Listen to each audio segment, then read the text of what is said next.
Good evening, everyone. Welcome to the February 10th City Council meeting. If you join me in a Pledge of Allegiance.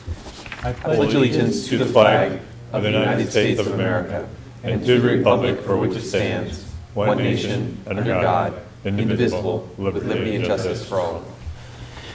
Great. Well, before us is the meeting agenda for tonight. We're going to have an executive session immediately following this conversation, and then I'm going to open up for public comment. I've already been approached by one person. I understand there might be more folks that would like to comment this evening. Then we'll come back or after the public comment and we'll allow for council committee reports. Are there other items that you would like added to the agenda?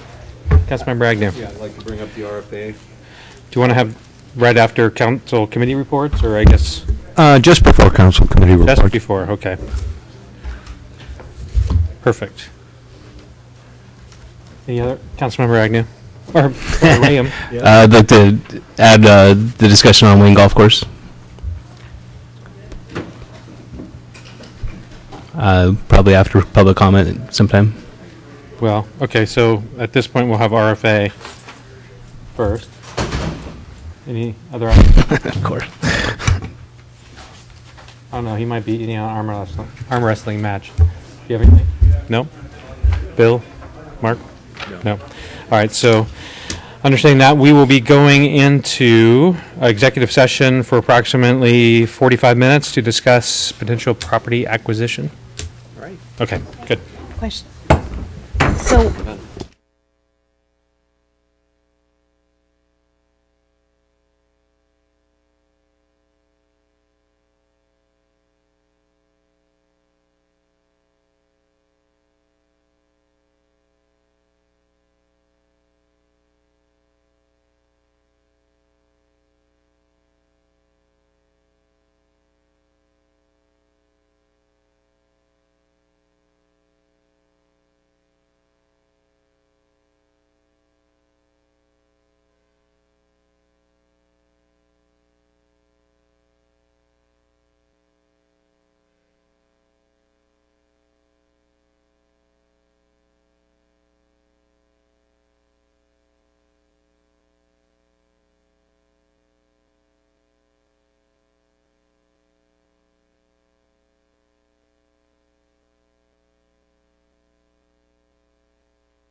All right, welcome back, everybody, from our executive session. We discussed property acquisition.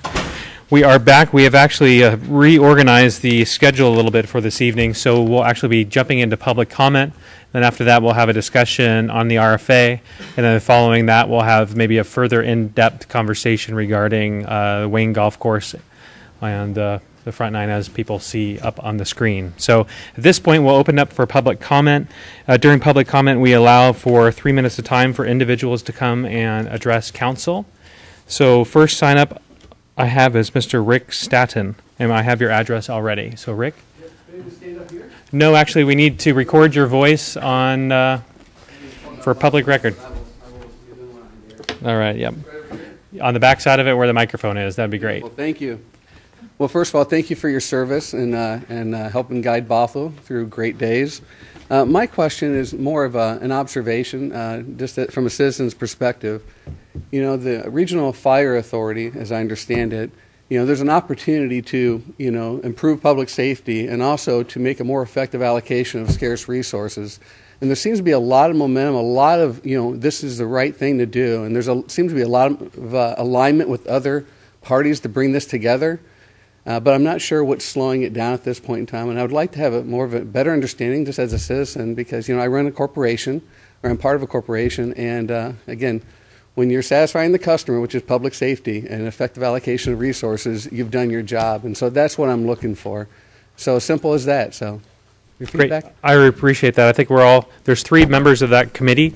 And I think we'll hear from at least one of them, maybe both of them tonight in regards to your comments. Yeah. Like, Is there anything specifically that are we going to address, like maybe what the obstacles are and specifically in later? Is that what you're saying? I'm saying I'll turn it over to the committee, who will have the opportunity to address what is going on and actually update the rest of the council as well on what's happening. And there's also a report that is imminent to come out that 4 of the council members up here have not seen. So I don't want to say we're completely in the dark, but we're almost as in the dark as you are. So in the next, when, the 18th? 19th, that report will be coming out, and so we'll understand a little bit better of what is happening in those committees. It's part of the Open Public Meetings Act that all council members can't be informed on meetings that are going outside. You can't have more than 3 council members, and so we're all about to be fully enlightened, or as much as we can. So, Okay. do you have a question, very Tris? much. Okay, great. Thank you very Rick. much. Next person on the sign-up sheet is Jesse Sears. Jesse, welcome. Thank you. Thank you. I appreciate you guys letting us talk today. I got some handouts for us about the PowerPoint that we're putting together here. Just for clarity, we usually require PowerPoints to be presented in advance. Okay. How many slides do you have? It goes through several people talking, so it's not just one person talking. Okay. Is that all right, sir? Less than 3 minutes per person. 3 minutes per person. Okay. I mean, just we have a protocol manual, and in that actually states regarding hooking up PowerPoint and things like that, and it's not allowed. So I'll allow it this evening, trusting that all is good and well. Thank you, sir. I appreciate it. Yeah, absolutely. Thank you, Jesse. Yeah. So 3 minutes.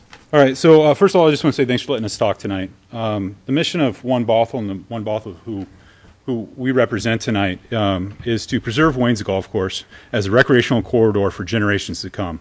We are working with the public in the city of Bothell, King County, the state of Washington to purchase Wayne's Golf Course for the local committee. So who is One Bothell? And this is a map of everyone that has taken our online survey and where they're from. And as you can see from this map, this just isn't a Bothell. The size of the scale of the different circles on it represent the mass of the people that have taken the survey. One Bothell represents the voice of members of the surrounding area. Since establishing ourselves at the start of the year, we've had over 7,500 hits from members of the community visiting our website that have had a total of 876 people take our online survey. It is clear to us that the people of Bothell, Snohomish County, Redmond, Woodinville, Kirkland, Kenmore, and Seattle cities all along the Burke-Gilman Trail believe that the Wayne land is very important to them. And it's and at this time, 99% of our registered visitors who have taken the survey vote to save Wayne's Golf Course for future developments of Wayne's land, and we're looking forward to representing their concerns. Tonight we have people talking from Bothell, from Mill Creek, from Kirkland, and from Seattle that are part of our team. So this isn't just a neighborhood issue or just a local King County Bothell issue. What we're asking for is we want the city to limit we know that the city has limited financial resources. We're asking them to take time and partner with One Bothell, King County, and the state of Washington, and the Richards, the landowners, to come to the solution for the citizens of Bothell and the surrounding area. We want the city to listen to the community. We want to make the decision public and on this piece of property, as it's been an iconic landmark and loved by recreational area in the city of Bothell since the 1950s. In closing, I believe that it's the duty of our elected officials to look back 2 generations and forward 2 generations when making a decision that affects the greater public. We can't just look at the immediate needs that we have at the moment when making a decision that will affect future generations and goes against the goals of past generations. The land of Wayne Golf Course has been an important, iconic property to the city of Bothell. Past generations have gone to great lengths to protect it, and it laid plans to make it part of the city. We have an opportunity to do something great for the community, and that will be an economic driver, and the city will and it will be enjoyed and loved by future generations. Great. Thank you, Jesse. Okay. Yes, sir. So, Sorry. yeah, thank you. Usually we don't have clapping following people speaking as well. So if we can hold all applause to the end, that would appreciate it. Councilmember Sandberg? if the city was able to purchase the Wayne Golf Course, one of the considerations is the maintenance costs, the long-term maintenance costs of that. And maintaining a golf course could be pretty expensive. So the question I have for you and the future speakers is, how would you feel if the city purchased the property and then wasn't able to maintain it as a golf course, let it revert to its natural condition? How does your group feel about that? I think we're in full support of that. I think looking at it as open space, looking at it as parklands, looking at it as a way of making recreational corridors that we need within the city that connect throughout the Brook-Greenman Trail would be ideal. I don't think if it's too much to maintain as a golf course, but what we can afford as a city to make that happen, I think is what we're in support of. We're open for green land, we're open for park space, we're looking at trying to meet those needs within the city. And I can't think of any other place within the city that we can do what we need to do with parklands besides this area. Great, thank you. You have time for another question? Absolutely. Jesse, thanks for coming today. So I think actually the opposite may be true here, and that it may be less expensive for the city to have somebody, as has been the case with the Richards family, to operate this as a golf course. Sure. Because if we were to have it go, if we were to acquire it as a park, I know I've talked to some folks who are interested in preserving this, and they're like, hey, we could have ball fields here. I don't think it's a particularly good location to have ball fields in terms of how wet it is. I mean, it's much, and the nature of the conservation easement itself is pretty passive. Golf, although I love golf, is kind of a passive game. So, are we talking about the front and the back nine here? We're talking about the front nine right now. So, for that issue, which is what we have the offer on, or the right of first offer on right now, is the front nine. If we were able to partner with somebody to continue to maintain that as a golf course. Or, I mean, I think the alternative is if we were not able to secure that, it would likely, the land would likely be developed, and then the vast majority of it would sort of go back to nature. It just wouldn't be mowed, it wouldn't be maintained, it would be kind of left in a it would be open space because it can never be developed, but it's not going to be something that's accessible in the sense that people could use it the way they do now. Is it in your opinion that recreational space is not equivalent to being able to allow in the front nine of any sort passive recreational field space?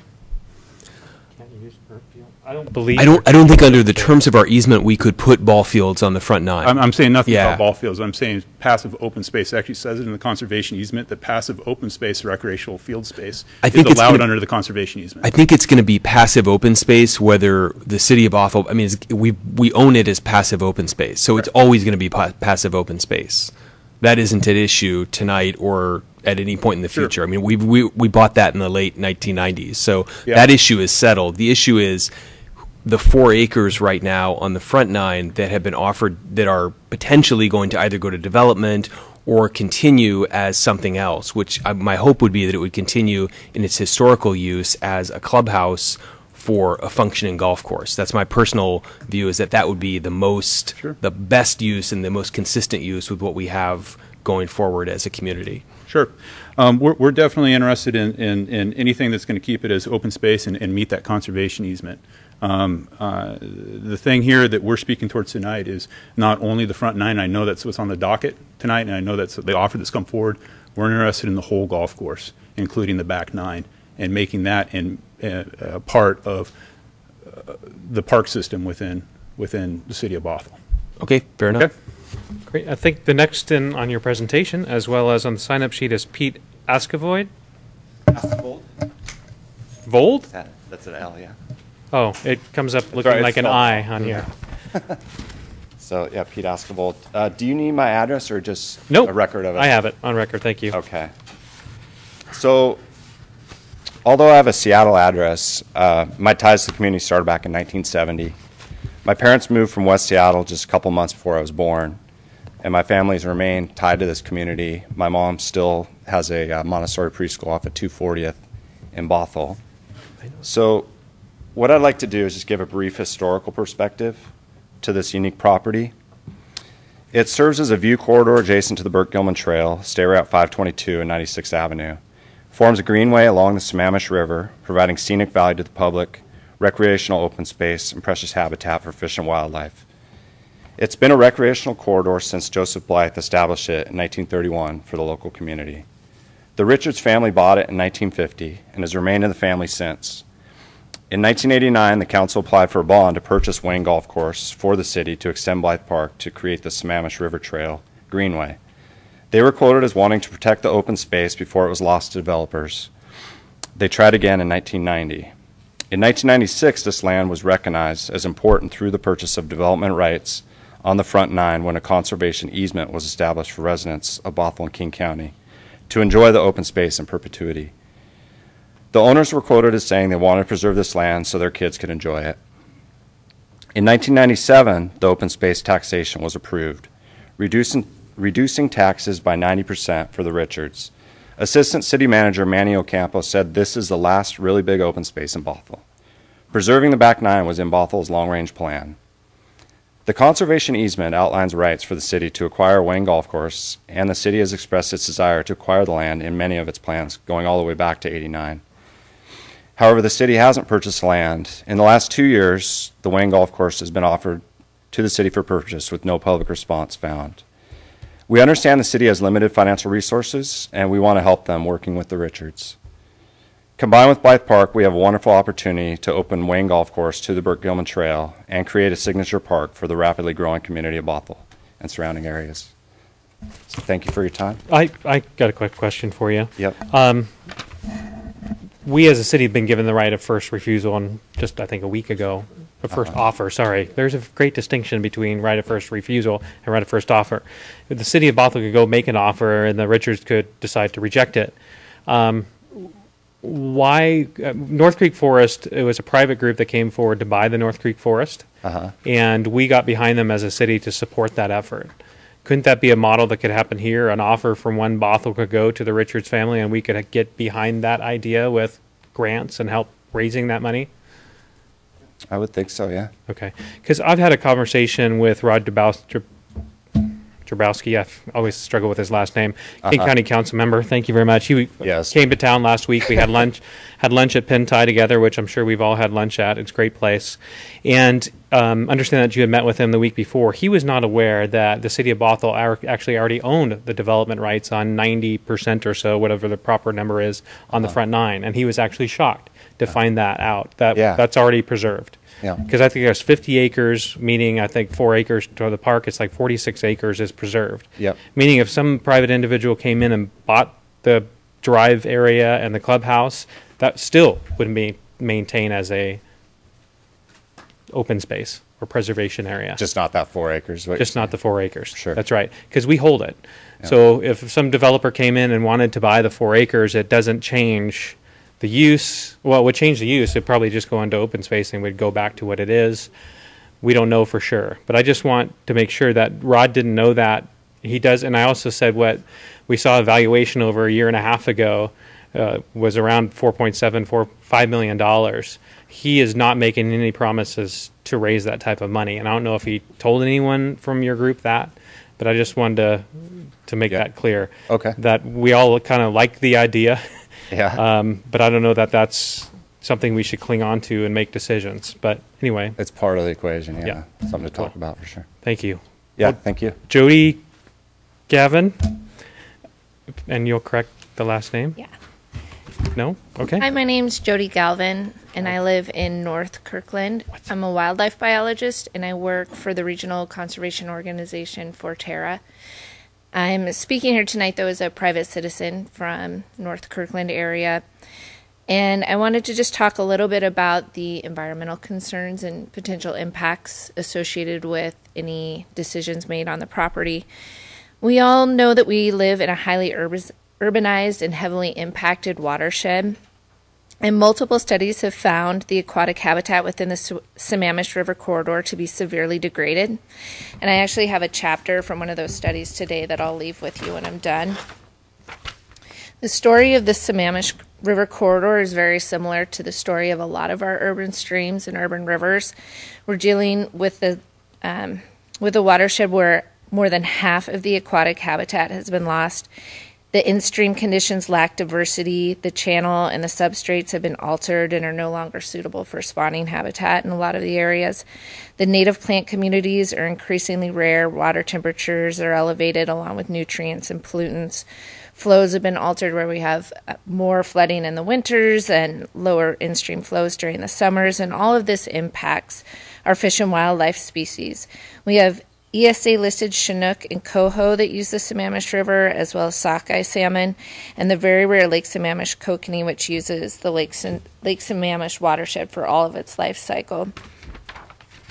What I think is really interesting about this particular project, and this I think is reflective of all the work I've been doing in this field for the last 7 years just here in the Seattle area, is that it's very rare that you have 84 acres of open space in an urban area, along with 4,675 feet of river frontage on a property that's been identified in multiple studies as a prime location to improve stream and riparian conditions. You also have an active community interested in protecting the property, support from the county, support from Olympia, and perhaps rarest, sellers that will actually sit down at the table with you and talk to you about the future of the property.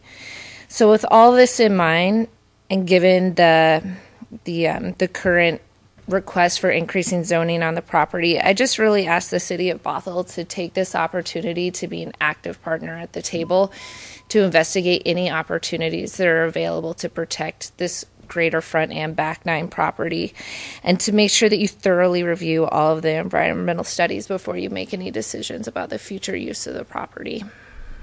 Great, thank you. Councilmember Sandberg has a question.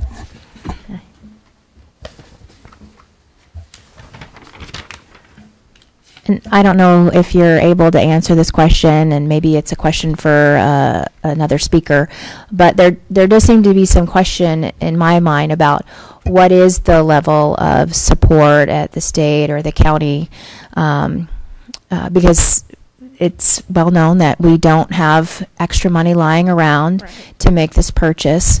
We have greater needs for park area in Snohomish County, and although your group has made the argument that the whole much larger region, not just the part of King County around the golf course, is supporting this. So I guess I would just need some more clarity on what in the discussions that your group has had, what levels of support are we talking about? How concrete is it? What's a time frame? I mean, if we were to respond within the 45-day time frame to this intent to offer, we'd have to be able to say, what we would purchase it for and with what funds. And so the with what funds is a big question on my mind. I think they have plans to speak specifically to the potential funding sources with one of the future speakers. But I will say, just from my experience working on these kind of projects here in the area, that there are quite a bit of county and state funding sources that are all about acquiring and restoring fish and wildlife habitat. And this would be an excellent example, depending on the exact scope of the project. And then, do you write grants for that type of for those type of proposals in your professional career at Forterra? Yeah, that we have full-time people that just write those kinds of grant applications, and I have done far too many myself. Okay, they're a lot of work, but they do work. Okay, thank you. 1 second, open to another question. So I had a question on that, because I think that the issues that you raised in terms of the quality of the water is really important in the restoration.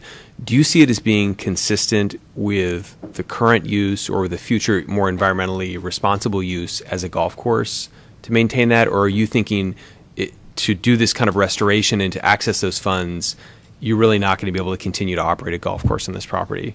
No, you actually could continue to operate a golf course at the property. It just depends on whether or not you're willing to set back course activities a certain distance from the actual stream habitat itself. As long as you're willing to partner on that and make sure that you have adequate riparian buffer, then there are definitely examples of golf courses. And I think a lot of new golf courses have incorporated much more environmentally responsible design features. And this golf course was designed in the 1920s prior to a lot of knowledge about stream water and things like that. So I think there are more modern designs that do incorporate those features that you talk about. Yeah, as long as people are willing to just change the structure of the course a little bit, there's definitely potential to make it compatible. Okay, thank you. I'll ask a couple questions. What does that mean? 100-foot buffer, 200-foot buffer?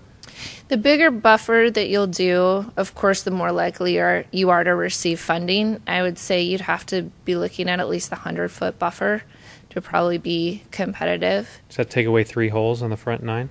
I'm not sure. I've never golfed there, so. The front 6 soon. Interesting. So yeah. How much have you raised in grants? Myself personally, Your or our organization? Your organization. I think that's what you offered as you spoke. Your well, expertise. I'm not here speaking on behalf of Forterra at this moment. We're, I think, investigating this project now that we understand that there's a county involved and people in Olympia that are involved. I'm really just here as a private citizen speaking, but I can definitely say, having worked on lots of these projects, that you can raise in the $5 million plus range for acquisition and for restoration work.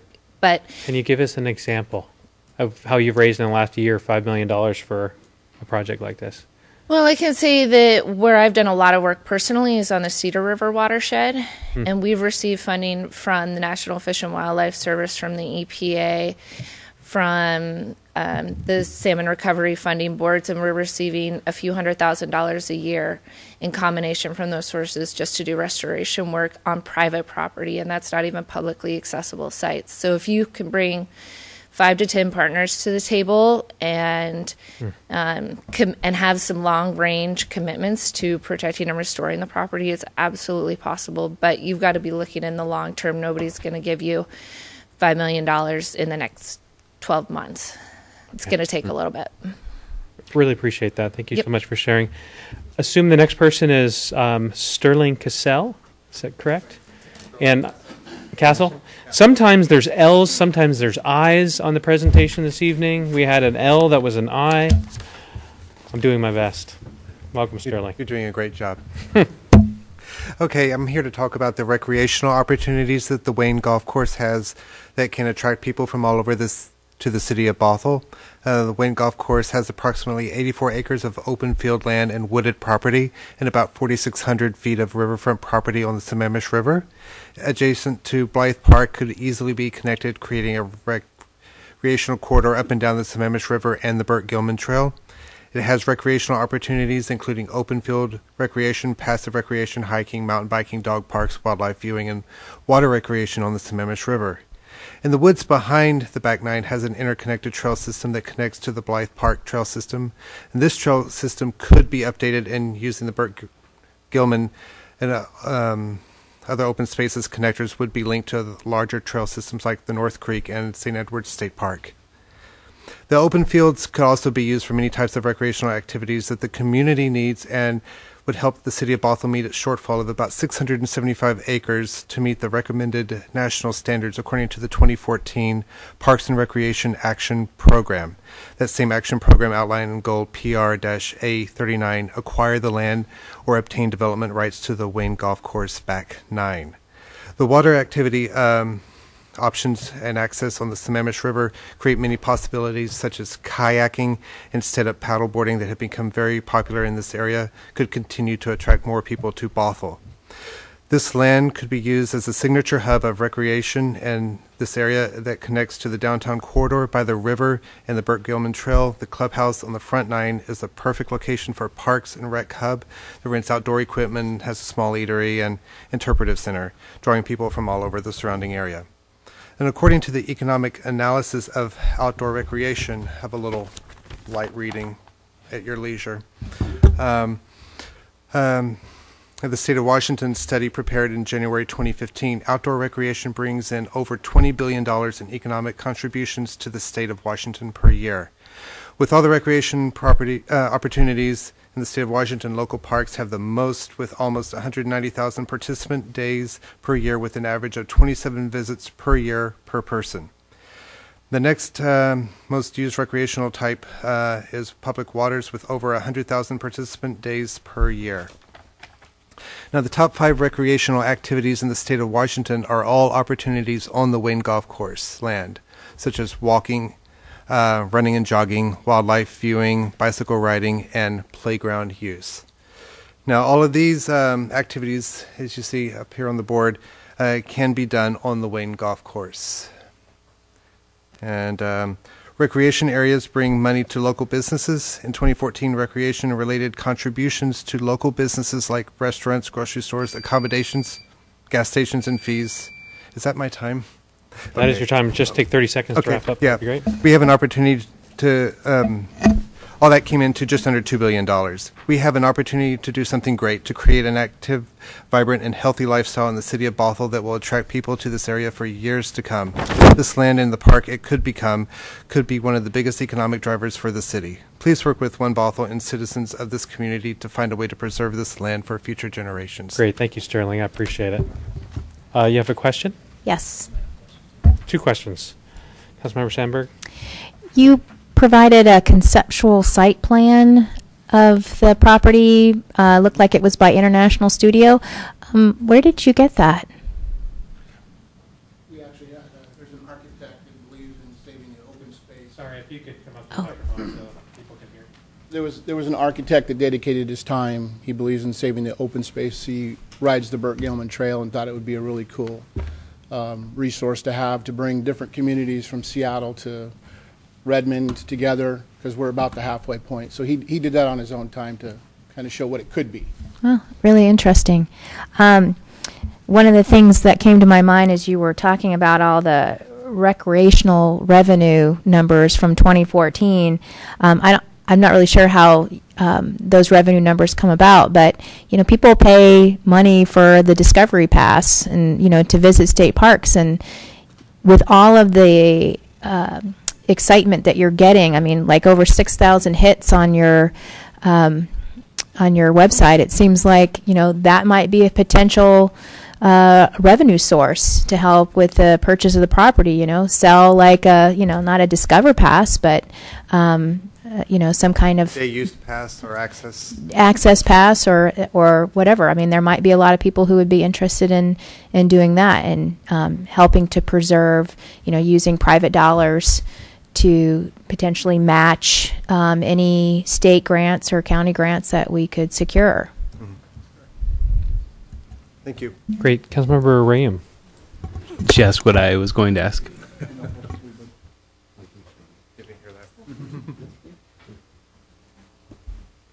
Oh, so no question? Yeah.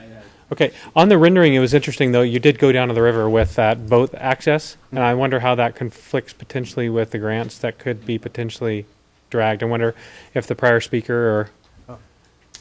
Yeah, so the rendering was done, and when he did it, it was a quick snapshot of kind of what it would be. He's not proposing that it would go down to the 200-foot buffer that's there. And where did he get the names McMinimans? McMinimans? Yeah.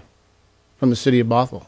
Okay. Website. So what information do you have in regards to McMinimans' interest? So this says McMinimans or similar. Okay. And I think what he's indicating is some type of a organization like McMinimans could go there. Okay. Restaurant, my question would be to you, if we were successful in discussing with McMinimans their interest in this golf course, to actually run it as a golf course, is that something that you would be supportive of? If it was going to be run as a golf course? Of course, yeah. We're open to look at all options. Okay. We just want to sit at the table with you. Yeah. Right. Okay. Thank you. So next on the list is Justin Arthur. Hi, folks. Thanks for your time. I'm speaking here today as a citizen of Bothell. My wife and I moved here from Kirkland over 3 years ago to be a part of what we felt Bothell was on its way to becoming, which was a community focused on families and the beautiful environment in which we're lucky enough to live in. From the ongoing revitalization of the downtown area to the growth happening up in Kenya Park and Mill Creek area, up where I live, we've been very happy with the direction that Bothell's been going in thus far. But we don't want to see the city allow a big step to be taken back by removing some of this beloved and beautiful green area, only to replace it with concrete and stucco, which would probably happen if it went into development. This is one of the really last, it's been said tonight already, this is one of the last large open spaces in Bothell, and it would make for a wonderful gathering place for families like mine, like all of our families, to enjoy the outdoors and recreational areas along with our neighbors and our friends. The Bothell community values and deserves this green space to enjoy for years to come. you know, I live up in Snohomish County, but communities are not defined by their county lines. The greater Bothell area is a community unto itself. So the decision affects all Bothell residents, regardless of the county in which they live. Bothell families in Snohomish County are just as concerned about this as folks here in King County. We share the same hope and the same vision for the area. As a member of the Bothell community living in Snohomish County, please reach out to us on this issue. Don't exclude us, as we are part of the community, and we should be able to work with you guys together for what's best for all residents of Bothell.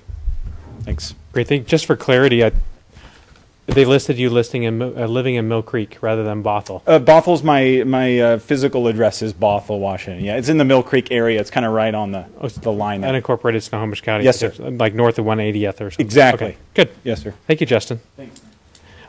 Next on the list is Mr. James McNeil from Bothell. I get the Have your address, Mr. James McNeil.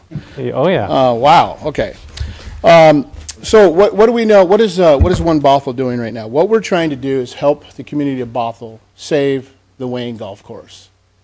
It was intended to be in our community for many, many years, since 1989. We know that the city manager wrote an offer to buy it. We know it's part of a conservation easement. Ultimately, our goal is to try to save it. We have the support of Senator Rosemary McAuliffe. She's sitting at the table. We're going up Friday to meet with her in Olympia. We would ask that somebody from city staff go with us. We have the support of King County Councilmember Rod Dombrowski. We have the support of, hopefully, some of the city council members. What we're trying to do here is bring the community together to try to acquire something that was set forth in 1989, 1990, 1991, all the way to 96. The intent was for us, the community, to own the Wayne Golf Course in perpetuity. So the community, what does the community do? The community is reaching out. They're signing petitions. They're sending letters to council. They're sending letters to planning commission. They're doing everything to have their voices heard. We ask that the council hear their voice. What has the city done?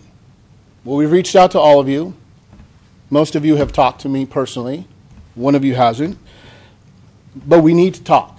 We need to sit down at the table with you, because this is going to take all of us to save this. So my call to action tonight is pretty simple. We can no longer allow this lack of communication to happen. We need to respectfully get together and talk about the issues and hear the public comments, hear what the public is saying, listen to them, and find a way to buy it. This is not about the front nine only. This is about the back nine as well. We understand from a letter today that there's a purchase and sale agreement on the back nine. But the community did not have their voices heard when the decision was made not to move forward with the purchase. We want our voices heard now. We want the opportunity to say what we want. Why not Wayne? Why not honor the 1989 city manager that put forth the offer to buy the Wayne Golf Course?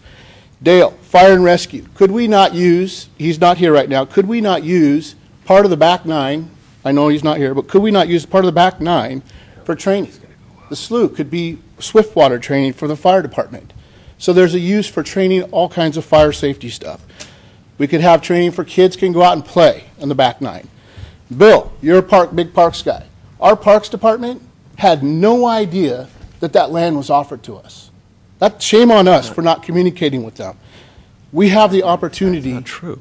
On the back nine, we have the opportunity to make sure that we rectify that and meet with the Parks Department, or the Parks Board, excuse me. We have a new Parks Department coming into effect. Let's work with them. I hear great things about you in the Parks Department. Mark, I want to correct you on the last meeting. You made a comment that we don't have the right to stop the development or stop what's happening. We actually, as a community, do, because we have the first right of refusal. We needed to hear that we had the first right of refusal, and we weren't given that opportunity. You could just take the next 10 seconds. Don't let it slip away. There's a whole lot more that I want to say. You all have what I've put Sure, we'll forward. ask you questions, so it won't be your last time to speak. So yes, and I just want to say this. We're all neighbors. We all live here together, okay? I'm a developer. I'm a project manager. Take the hats off. Let's do something for our kids, our community, our friends, our neighbors. We have the ability to do it. Let's not let it slip away. Let's not. Thank you, James. Councilmember Lamb. I guess I'm kind of surprised by your comments, to be honest with you. First of all, we don't have a right of first refusal, and that's not true. So the statement that you just made is untrue. Why do we not have a first right of refusal? We have what's called a right of first offer, which Okay. is very different from a right of first refusal. And your comment in a moment, you said during the last meeting, we don't have the right to stop any development or block a sale, but we have a right of first refusal. We don't. Do we have a right of first offer? We do, but Okay. what a right of first offer is it means we have a right to offer to buy the property. That doesn't mean they have to accept that offer. So No, let me, I listened to you, and I would ask that you show me the same respect and listen to me. you're not listening to us, though. Sir, if you could What? please pause. That's not true. That is the second untrue statement that you made tonight. Okay. I've sat here and listened to you for quite a long time, and I believe I listened to you on the phone as well for quite a long time. The issue of a right of first offer is that without working with the Richards family, they don't have to accept our offer. It's very important that people understand we don't have the right to block development. We don't have the right to force them to sell their property to us. That isn't true.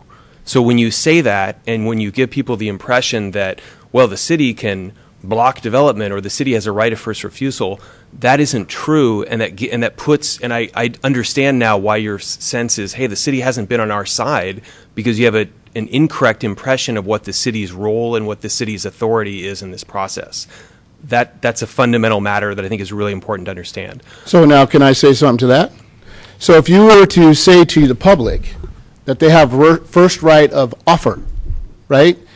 Instead of making a decision to not offer something back to the golf course, making the decision for the public without letting the public be heard, your comment to me was, we don't have any money. What we're saying is, give us the opportunity, you said that comment to me, give us the opportunity to raise the funds, as you've done in the past with North Creek. You have to sit at the table to make something happen. You can't ignore the situation. You cannot make a decision and expect for us to sit back and say, well, our 45 days is up. We don't want that. We want to talk to you. We want to sit at the table. We're sitting here at the table right with you. And I think the issue is I think it's important for people in the community to understand that our role as a city council, when you say, like, we have the support of the county, we have the support of the state, the role is for those people to come alongside and work in partnership, both with you, but also with the property owner. No one's going to be forced to make a deal here. No one is going to be forced. No one is going to be forced to make a deal. No one's saying force. But you actually have a letter. You have a letter. I presented you a letter from the Richards representative that says they're willing to sit down and work with the city council, the city manager, One Bothell, the state, the county. Which is exactly what we're proposing to do. This is the process we're in right now. That's exactly what we're proposing to do. We're proposing to do that on the front and the back nine? We're proposing to do that with the Richards. I don't think that's what the Richards family said. I think if you read that letter, that's not what they said. They said they'd like to have a conversation. They said they're willing to sit down and discuss the front nine, which is what they've extended an offer on us. Okay, and so hopefully we're moving forward on that. And what we're saying is we want to also have that talk about the back nine. That goes through the Richards family. What's that? That goes through the Richards family, who owns the back nine. Right.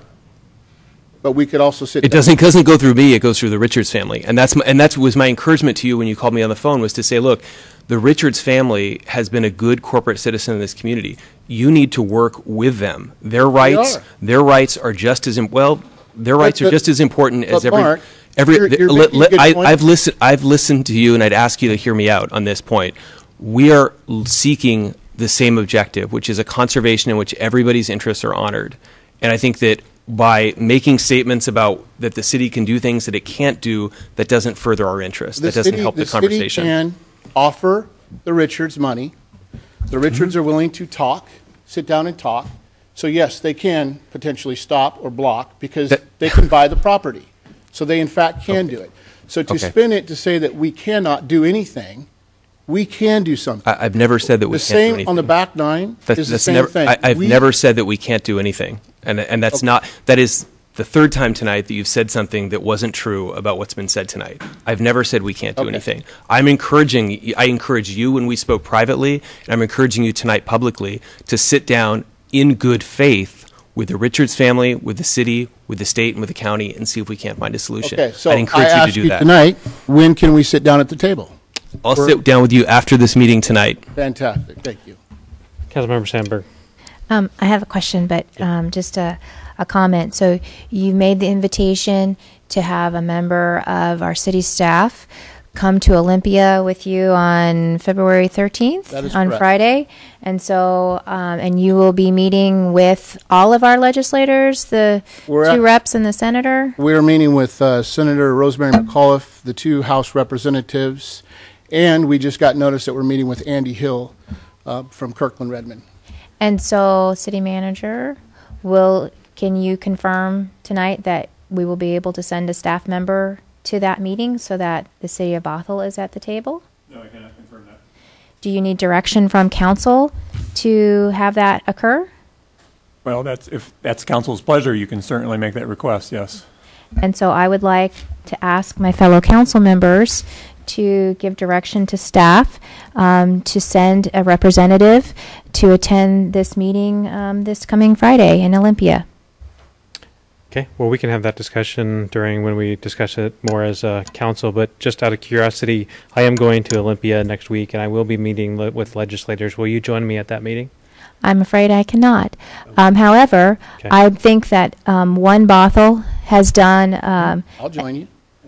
I have a very good representative that Oh, will be good. joining me, and So, he has a very but- vested interest in But that. the point is to have as many interested parties at the table as possible. Maybe you can also invite a representative from the Richards family. I think that would be We actually did do that. good. And so, so One Bothell has gone to the effort of scheduling this meeting with potential people who can potentially secure funding for us.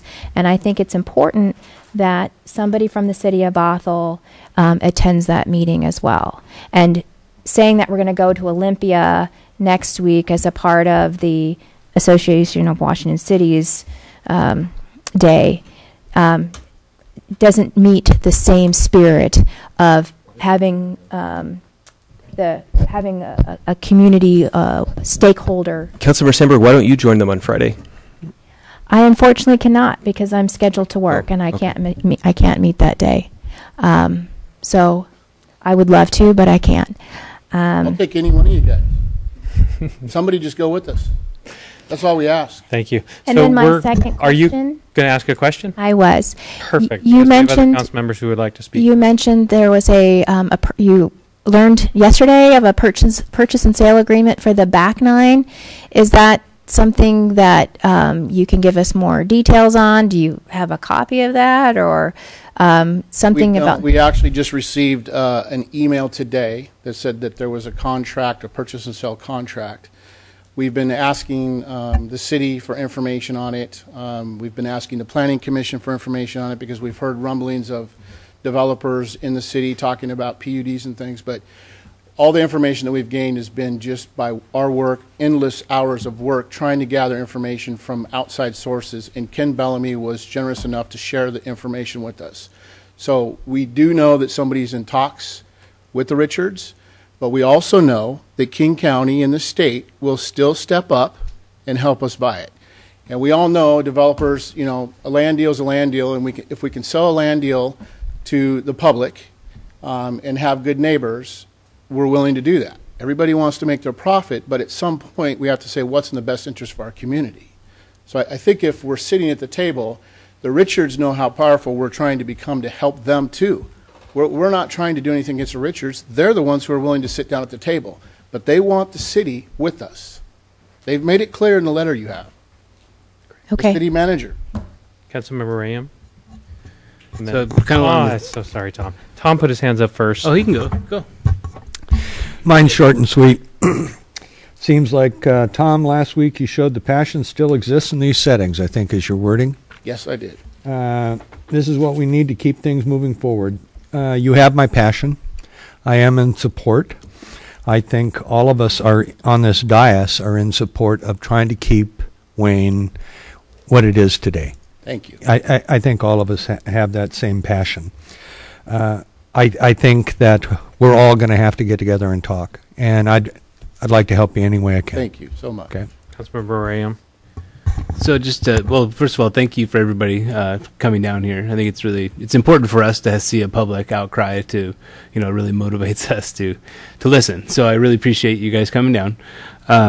So a question for you, James. I wanted some clarity on the back nine situation. So you said there's a purchase and sale agreement. Now, did you hear that, or did you not hear that from the Richards? I heard that in an email from a Richards representative that's not part of any transaction, but he said that he spoke to David Richards. And so is that basically a done deal on the back nine then, in your opinion, or is it still not a done deal? And okay. The reason it's not a done deal is because the city can still step up and say, wait, we made a decision. We probably shouldn't have made that decision without public comment. We need to find a way to rectify that, work with the Richards. I mean, the bottom line is if there's $1 million piece of property on the line, and the developer's going to buy it for $1 million or the city's going to buy it for $1 million, and we want to keep it into the city, and we can offer the $1 million the same as the developer, why not keep it in our city? Why not have that conversation? Well, I absolutely agree with you on having the conversation. It's just that we don't have $1 million. Like right now, I can't compete with a developer on how fast they can actually give them the money. Well, most developers have feasibility studies. Most developers do their feasibility based on what they can or cannot build on a piece of property.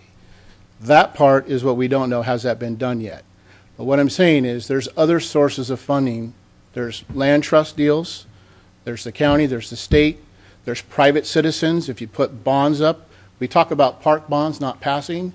Well, if you go to the community and talk to the community, the reason why the park bonds aren't passing is because there's traffic mitigation fees in them.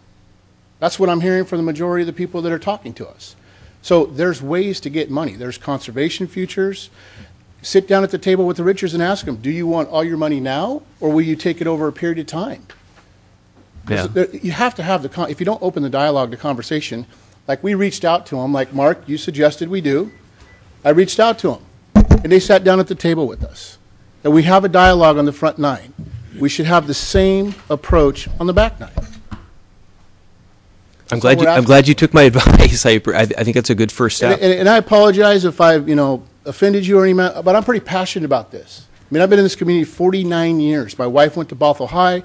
I've watched Bothell grow, and I'm very passionate about my ability to have my voice heard. And if I can't have it heard, and you aren't listening and letting us be heard, and I'm not saying you're not. What I'm saying is if you make a decision and don't make it public that you're making a decision that has this significant of an impact on our community, that to me is wrong. That's all I'm saying. I'm not accusing you of anything. I'm just saying we should be able to be heard on something this significant.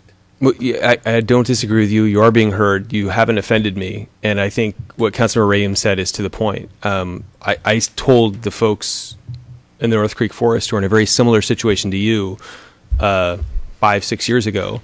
They were talking about the number of people who had signed their petitions, and I said, go out to those people and raise money, and go out to those people and ask them to give money. You said you had 6,000 hits on your website. If every one of those people gave $250, you'd have $3 million. Mm-hmm. That would buy. Then I think you would be able to buy whatever it is that you wanted. I'm not suggesting that you have to do that. And the people from the North Creek Forest, they did raise a lot of private money, but they also got grant money. They also worked creatively, and they did it by really going out and raising that money and really seeking grant opportunities and doing that. I think there's amazing opportunities for that in this opportunity, and I look forward to working in partnership with you to find that. Thank you. Great. Next on the sign-up sheet is Sandy Gwynn. Ms. Gwynn?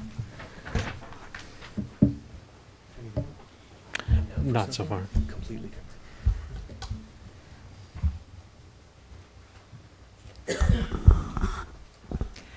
Regional Fire Authority, also known as the RFA. I previously spoke that the RFA, unless made revenue neutral, will increase property taxes for residents and businesses. If the RFA goes out for a vote, Bothell voters will be outnumbered by the voters in the 3 fire districts. Many will have their property taxes reduced by the RFA, while Bothell residents will have their property taxes go up. At the last council meeting, council discussed the RFA, their valid reasons for supporting the RFA, and how the city needs to give the RFA an additional $1.5 million for 5 years. And they didn't have the $1.5 million, so what other services can be offered? I first heard council discuss the RFA at a February 5th, 2013 council meeting.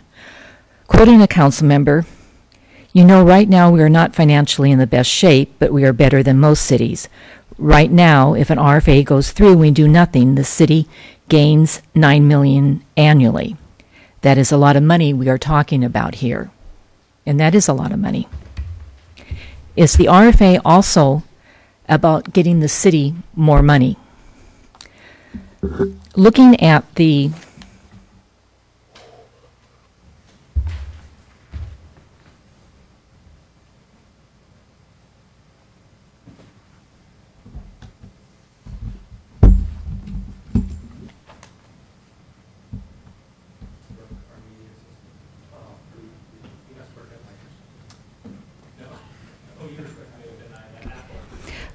city's budget documents, debt per capita jumped from $178 debt per capita in 2009 to $1,415 per capita in year 2013.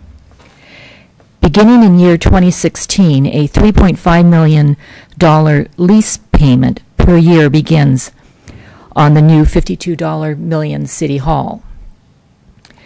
The city has money for the first lease payment.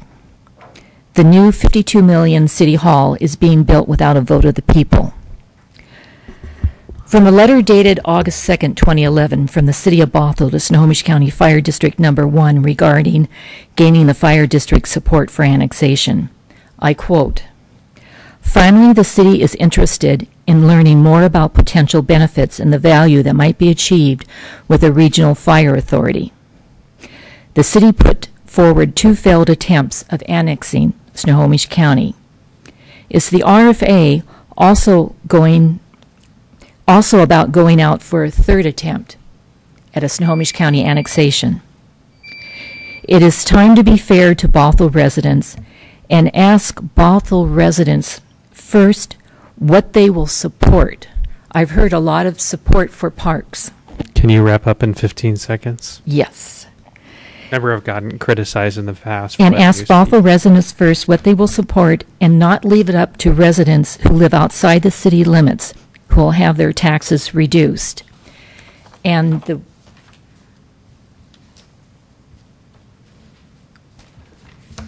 this is also from the budget documents.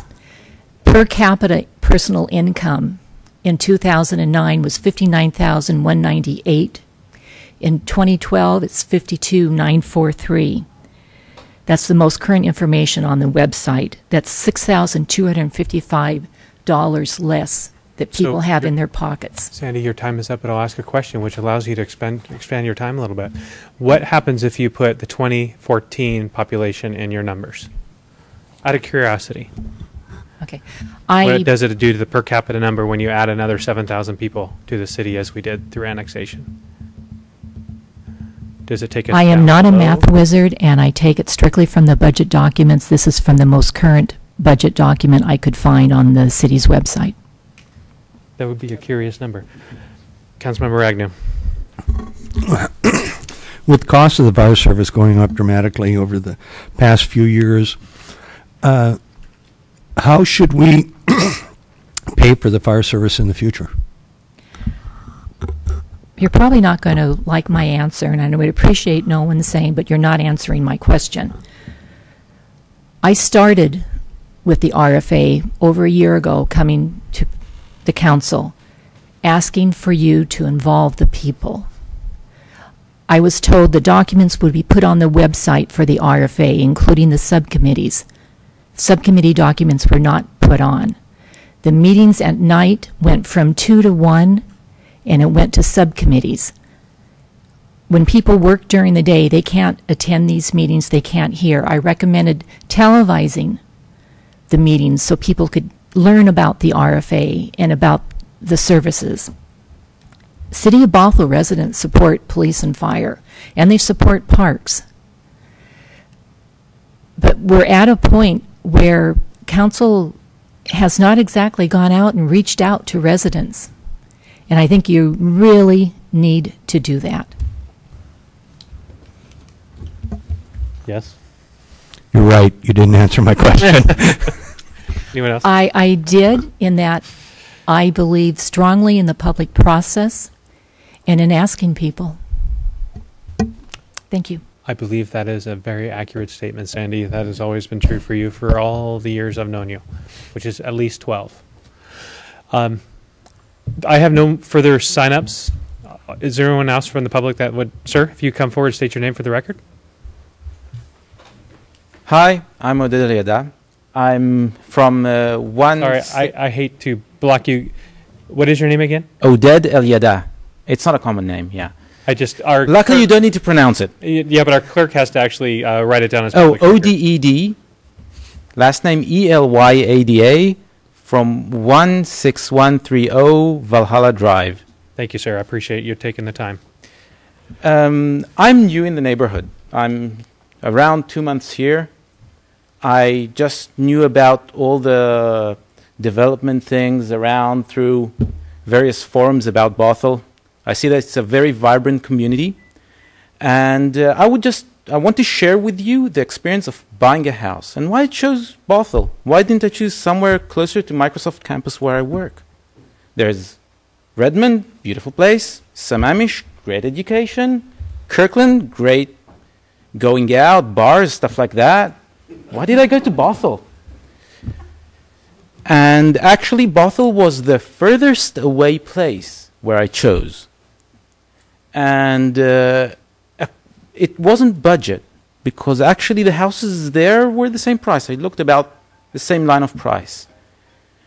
But when I drove right through the main highway, and I turned into the 96 that turns into 100, or the 98. And right there, I saw that golf course, both sides. It was like, wow. It's the facade of the city. It's like it's like walking in a beautiful mall in, I don't know, Bellevue Square, and not just in, I don't know, if we'll take the Crossroads. It's something different if we take both. Bellevue Square is nicer. I guess all agree, and if we don't want Crossroads, then even something worse. It's something beautiful in the city. It's in the center of the city, where I see advertisements for all the beautiful development that they're doing in the center of the city. I'm not against development, but it depends where. And when we see the value of the city, I paid to come here, and I paid more for the house here because the city around was beautiful. If I compare it to the golf course in, I don't know, Sammamish, they also have a golf course there. You don't see it every day when you come home. The city of Bothell do see it. If they drive from Kirkland or through the highway from Seattle, they can see it. It's on the way, they see this beautiful thing next to them. It makes a smile on the face just before I come home. And that's worth. And that's why I would pay more to buy a house here. And that's why if you have a house here, it's worth more. And if you're a developer building here, people will buy your house more when they see such a place. Putting 96 houses there would do the opposite. Great, thank you, sir. Are there people from public that would like to address council this evening? Great, thank you, everyone. Next item on the agenda actually is an RFA discussion. So, Tom, you asked to put it on the agenda. Would you like to lead the discussion? Sure. I'd like to get some direction from council and from staff as to where we go from here. The last meeting we had in the finance subcommittee meeting, I think the city manager gave a report. Were you going to share with the rest of the council that report you gave? Wasn't planning on sharing that this evening unless there's questions that council has. I believe that memorandum was distributed several weeks ago. Right. If you're referring to the memorandum that I provided to the finance committee of the RFA group. Right. Yes. Yeah, that's what I was referring to. Because at that meeting, if I'm not mistaken, you were asked if the city could come up with any other funding, and you said no. Is that correct? That's effectively correct. The purpose of that memorandum, if you recall, it was very short, but it was analysis conducted by the finance department, and it was simply a response to a scenario that the finance committee of the RFA group was studying. They're no longer studying that now. that indicated that the benefit to all of the participants of the RFA was far greater with Bothel's participation. In other words, the taxes that Bothell residents would pay into an RFA were significant and should be recognized as part of any analysis rather than simply asking Bothell residents to pay something more in order to match what the other districts were paying up front. And I think the analysis indicated that over a period of time, likely 8 or 9 years, Bothell taxpayers would exceed the amount that the other taxpayers within North Shore and Woodinville were providing up front, given the fact that those jurisdictions had larger reserve levels than what Bothell Fire has. And so, again, one of the scenarios was that Bothell should be paying an additional $1.5 million over a period of 5 years in order to match the reserves or the upfront funds that each of those districts were providing at the start of an RFA. This would be something above and beyond what we currently provide from our general fund, and would simply require either one, for us to do that, to reduce our expenses somewhere else within our budget by $1.5 million and then an associated loss of service, or two, it would roughly be the equivalent of about a 20 cent per $1,000 of assessed valuation property tax levy. So, and you all know that there's certainly going to be interplay between our property tax levy, what ultimately that will be as compared to if Bothell voters decide to vote in favor of an RFA, you'll have a decision to make. What should your property tax levy be? And we've indicated in prior studies that it should be a minimum at least 47 cents in order to sustain Bothell through the somewhat difficult swings in revenues that we would likely experience with simply sales and utility tax as being the primary revenues that we would receive at that point. Property tax is a very stable revenue source, so we'd want to maintain some semblance of a property tax levy even if we divested ourselves from fire services. So on top of that, you would need to then either add 20 cents per assessed valuation in order to support that $1.5 million scenario that the RFA committee was studying, or you would have to reduce expenses by $1.5 million. And so my conclusion was, and which is I recommended to the finance committee, is that that we do support, the administration is prepared to support a regional fire authority, but that fire authority should recognize the contributions that Bothell taxpayers would be paying into that authority. And I think the Planning Commission has stated in the past that it's kind of in their minds, mind you, it's kind of academic, what taxpayers pay, because once an RFA is formed, then everyone pays the same thing. Now, I'm just looking for direction here. I think if we go, my personal feeling is if we go back to the Planning Commission again on the 19th, and that's when we're going to be going, and state that the City of Bothell is willing to absolutely give nothing, then we will be looking at trying to get revenue elsewhere to upgrade our fire service. And at one point in time, I have to think, how much is it going to cost? Is it cheaper to go with the RFA, even with the $1.5 million over 5 years, or is it going to cost us more money? I don't think we have any of those answers. And I don't think that the council has any of those answers at the moment because the report hasn't been submitted. As I understand it, the consultant's report is going to be identifying the viability of an RFA based on the scenarios that all jurisdictions support. And at this point in time, Bothell doesn't have an additional $1.5 million in which to obligate as part of one of the scenarios. That will be a discussion that the council will certainly have. You'll need to evaluate spending $1.5 million either through expense reduction or through a revenue generation through a property tax. You'll need to evaluate that against the value that an RFA would provide. You mentioned that the city needs additional capital needs with respect to a south station. That station needs to be staffed. Unfortunately, the RFA model that's being studied today doesn't address that need. Right. And so it's difficult to evaluate, again, whether or not, at least from my point of view, that whether or not we should contribute any more money at this point in time until the report is actually submitted. We have an opportunity to digest the report, understand it, and then start to evaluate what will our costs be if no RFA is formed, what will our expenses be going forward, and then how can an RFA mitigate those if an RFA were to be placed on the ballot and supported by the voters. But again, if you're trying to compare, Bothell is going to have additional expenses in order to support a South Station, in order to pay for the capital and pay for the service of that station. The RFA model as it's being developed today doesn't address those needs either. Right. But I think we can all see that with an RFA being a larger entity, that the costs overall, and we will have cost savings overall with the RFA. You agree with that? I haven't seen the report yet. So I think when we went into it, you remember Bothell was the proponent of the RFA. Right. I indicated that you can gain economies of scale, you can gain sort of reduction of administrative overhead by combining agencies. If the agencies were willing to reduce overhead and to reduce and to basically eliminate those inefficiencies that may exist when agencies operate independent of one another, and if they were to merge together, you might be able to achieve some additional savings.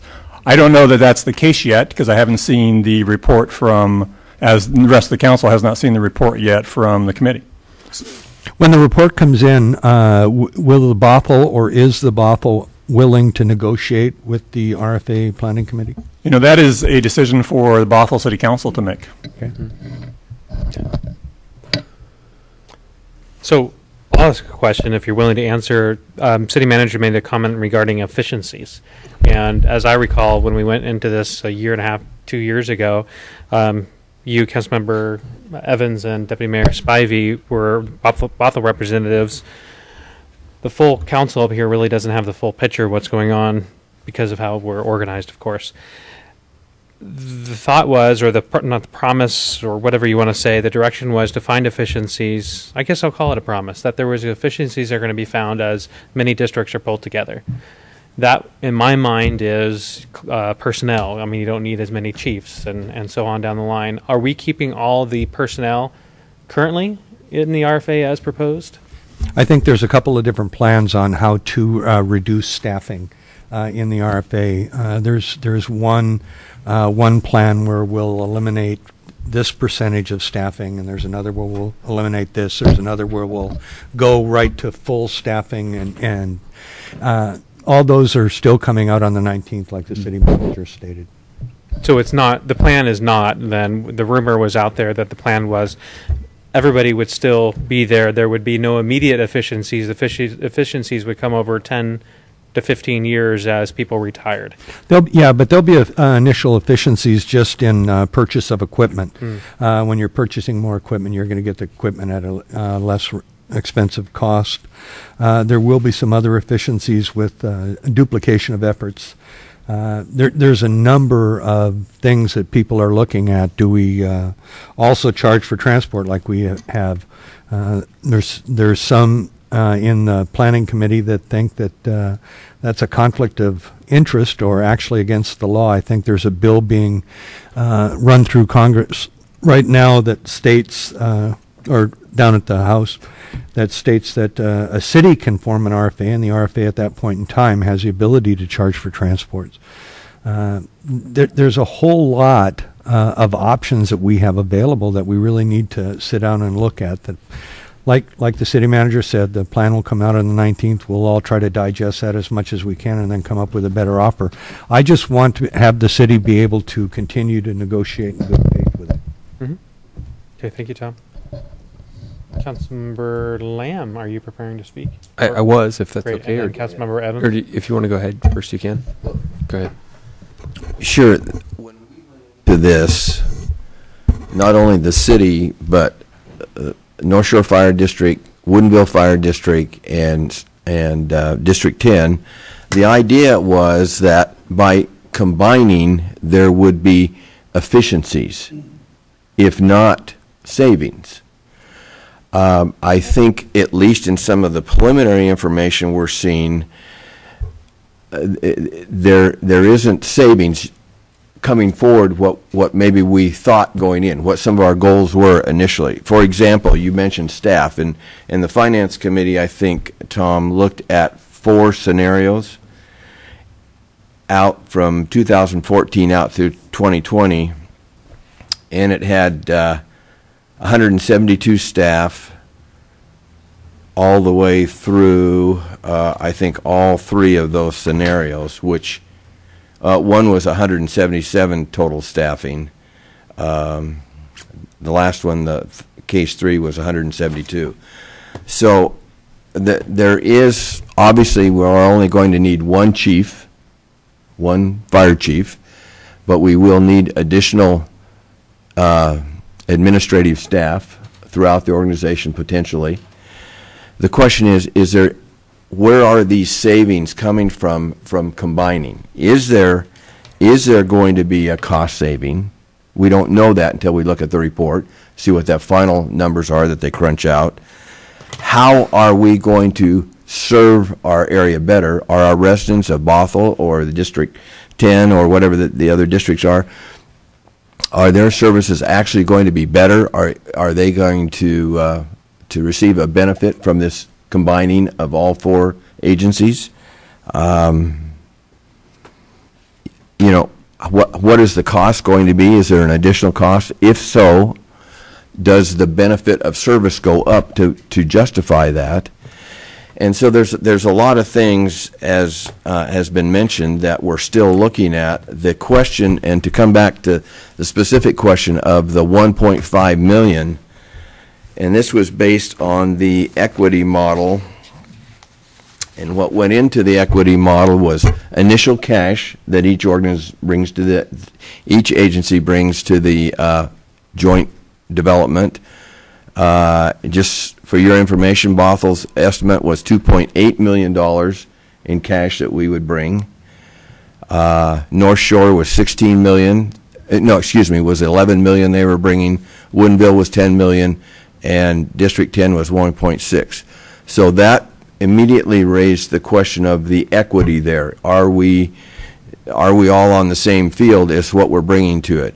Then they went through and looked at real properties, our fire stations, the land values and those things, equipment, apparatus, right on down through the process. The agency assessed value for 2014, these numbers are rolled up here now. Those are, I think, still numbers in work here. So the question is that I think the city manager, the specific question that the Finance Committee asked, the rest what brought to the table was, in order to balance out this equity, if it has to be balanced across all 4 agencies, and I'm not sure that's has to be the case on all 4 agencies. I don't know what each agency is thinking, but I get the feeling that there may be some give and take in that number, or whatever the case may be. So, but if in fact we come up to an equal level of cash value, we would have to put in $1.5 million at least over the next 5 years. The city manager's approach was, we can, through our assessed valuation, we will be putting in more money, our area will be putting in more money to the RFA in the future than the outlying areas. So we're going to make up that deficit over, I think it was more like an 8 or 9 year period rather than a 5 year period. So that is something that's being considered by the committee. But and the idea of public input, as has been requested, we get the report on February 19th, a draft report. That will be reviewed by staff, fire chiefs, and the administrative staff to see if there's if the information in there is correct. If it is correct, a final report will be produced, and I believe, Tom, we said that would come out to us on March 5th. That's the first Thursday in March. Is that what you recall? And then then the final report, the final analysis will be there, and then after that meeting, and again, all of our meetings are public, but after that meeting on March 18th or 19th, I think it is, there would be a public meeting where we would have public input to the RFA committee, and then at that point, the RFA committee goes back to each, or we as a committee say we agree with the report, and the report is also going to look at options other than an RFA, annexation to a fire district, whatever. They'll look at other options if, in fact, the RFA doesn't seem to be penciling out the way that we wanted it to. So once we get all that information, and it's my impression that the committee as a whole will say, here's what we recommend. Now each individual agency go back to their organizations and discuss that with them, discuss that with their public. Is this something we want to move forward with, and what are the ramifications to that? So that's just a quick overview. I don't know how quick that is, but a little overview of what's happening here. And my final statement is that we know that public safety costs are going up far faster than we can fund them.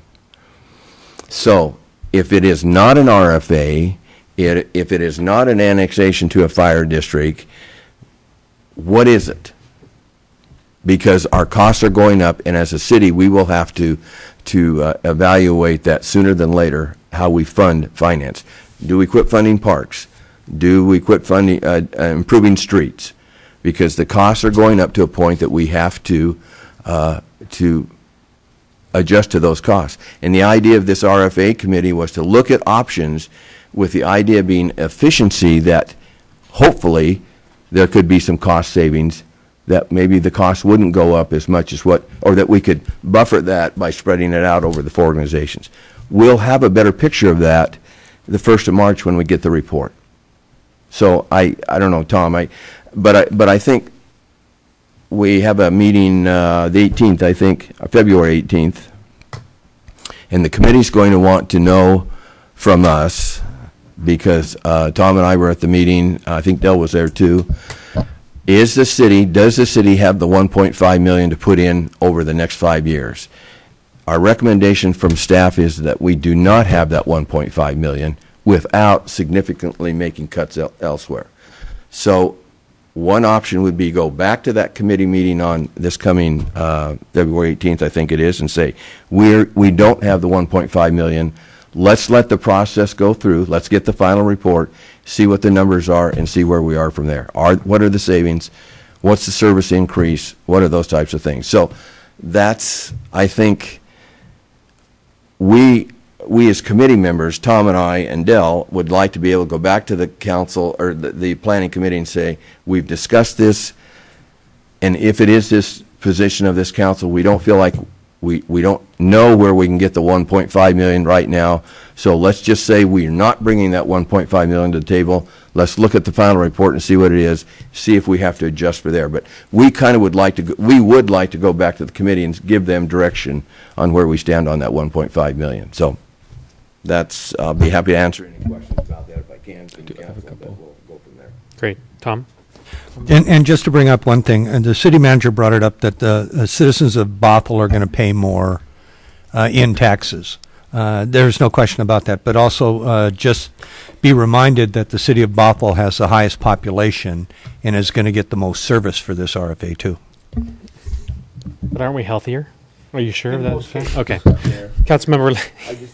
One quick last item was, there was a question brought up and on some of our numbers here and how we arrived at this $1 or 1.09. Did that include all of our operating costs? Were all of the numbers in there? And I don't know if the staff wants to speak to that, but that was a question that was raised. Does this include everything that you're spending for fire service right now? Great, thank you. I don't know that we can have staff answer tonight. I haven't seen a report. I can't make a decision tonight. I want to see a report come back. We haven't had the opportunity for the last year and a half to 2 years to sit on the committee to hear. So I haven't been able to talk to you about this, or Bill. or Dell because of how we're organized. And so I'd like to see the report, have that decision, allow sometime in March to be able to schedule something to discuss it as a council. That's my perspective, but Councilmember Lamb. So I appreciate the report from Councilmember Agnew and Councilmember Evans on this process. I mean, I think at core, it comes down to what kind of a fire service do we want and how do we pay for it. And I think that there were originally people who were like, don't even talk about an RFA. It's a bad idea, and and even discussing an RFA is wrong. And what I said to those people at the time was, let's see what the deal is. Let's see what it comes back from these conversations. There's nothing wrong with talking. There's nothing wrong with sitting down at the table and seeing if you can't come to an agreement to provide services in a better way. And I think that was the goal of the RFA process, to do that. We're now getting close to the point of that process where it comes down to what the numbers are actually going to be. And I do want to see the numbers. Councilmember Agnew asked a very specific question, which is the council willing to negotiate? I would say absolutely. I think we're willing to negotiate. And I think if that's a question that you're being asked to go back to the RFA committee with, then absolutely we're willing to negotiate. And once we get the numbers, as the mayor indicated, we can see what our negotiating position is. I would like to see from our city staff a response to what is the default situation? What happens if we don't do an RFA? What are going to be our costs on a south station? What are going to be our maintenance costs? What are going to be our operating costs? What are going to be our personnel costs moving forward if we don't do, whether we do it, in the absence of an RFA, in the absence of a fire district, what does that look like? Because then we know whether the deal that we're looking at is a good deal or a bad deal, or that we might be close enough to be able to negotiate. I don't feel like I also have that information from us, and I think that I need from the committee or I need from the consultant what the numbers will look like or could look like from the RFA. I also need from our staff, what is the status quo ante? What's going to happen going forward if we do nothing? Because I mean, the truth is, when we're asked about funding and we're like, well, I believe in public process. Everybody believes in public process, but the reality is it involves hard choices. It involves choices of money that we don't have. That we're going to have to get from somewhere else to provide the level of service that we're required by law to provide. There's not a lot of give in there. So we're going to have to do it one way or the other, and I think we need to make a thoughtful decision based on all the information. So I would ask Councilmember Evans, and if our colleagues agree, I definitely don't want to go back with an ultimatum to the committee, but I also don't want to go back with a concession and say, yes, we're willing to pay $1.5 million a year. I'd say I need to see the numbers to know whether that's a good deal or a bad deal, and I need to see numbers from my own staff to understand what I'm comparing that to, because whether or not an RFA makes sense has a great deal to do with what our costs and revenues are projected to be over the next 10 years. And I think before we can make that decision, there are a lot of people who are either pro, not so much on the pro side, but on the anti side, we're like, don't even talk about it at the beginning. They're like, why would you even talk about an RFA? Well, the reason we're talking about it is that, as Councilor Evans indicated, we have a challenge. We have a challenge in funding over the long term. And we're acting in good faith and talking with our neighbors to see if we can't work something out. I need to know our numbers before I know whether we can or not. But absolutely, please, convey the message that at least one member of 7 is willing to negotiate, but just wants to see the numbers from both sides. Great. Councilmember Ram, and then Councilmember Sandberg. Well, I was basically going to say a very similar thing as Councilmember Lamb, but last meeting that we had, I was enlightened of the apparent situation of the current fire department, and I did ask then to get some information back about what is wrong with our fire stations, how much money do we think it's going to cost, what's going on with training budget. We heard a few things that were pretty concerning, and I didn't know those things about our fire department. They weren't mentioned in the capital facilities planning process, nor was it in the budgeting process that we had existing deficit situation as well as looking forward. I mean, just right now, apparently there's an issue with the fire department and the level of funding for capital facilities, and is new information to us. So I'm with Councilmember Lamb that I can't look at that report and make any judgment call whatsoever until I know where we are right now to compare with what we would have in the future if we move to an RFA. Something else that was mentioned, and it's a bit concerning because I thought the term was used that we'd have more boots on the ground if we joined an RFA. And what I heard was there was going to be staffing reductions, and I hope that means staffing reductions in duplicative administrative positions. So I hope that's the case. And then I also kind of, on top of the actual financial piece of it, when we first started talking about an RFA, it was actually about service delivery and which model provides the better service delivery. And as a parallel conversation, what I'd like to see, the money thing is one thing, where we are now and where we would be with an RFA. But what about the service level? Are we going to have better service with an RFA, or is it the same, or is it worse? We don't really have that information, and I hope that's part of the study. Okay, good.